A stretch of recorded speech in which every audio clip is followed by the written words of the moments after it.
جو لوگ وحی، الہام اور کشف کا ایک ہی سورس سمجھتے ہیں، ایک ہی منبع سمجھتے ہیں، یعنی یہ مانتے ہیں کہ جہاں سے وحی آتی ہے وہاں سے ہی الہام اور کشف آتا ہے، تو ایسے لوگ مہر ختم نبوت کو توڑتے ہیں۔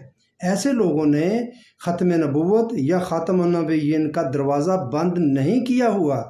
ایسے لوگوں نے الہام اور کشف کے نام پر نبوت کی عمارت میں داخلے کے لیے کھڑکی اور روشن دان کھلا چھوڑا ہوا ہے۔ مرزا غلام احمد قادیانی اسی کھڑکی اور دروازے الہام اور کشف کے ذریعے نبوت کی عمارت میں داخل ہوا۔ اللہ تعالیٰ کا کسی بھی بندے سے کسی بھی اشارہ کنایا سے بات کرنا نبوت کی خصوصیت ہے۔ ختم نبوت کے ساتھ ہی یہ خصوصیت ختم ہو جاتی ہے۔ اپنے ایمان کو درست کر لیں ورنہ سب کچھ ضائع چلا جائے گا۔ بات پسند آئے تو لائک کریں، سبسکرائب کریں اور شیئر کریں اور اس کو کمنٹ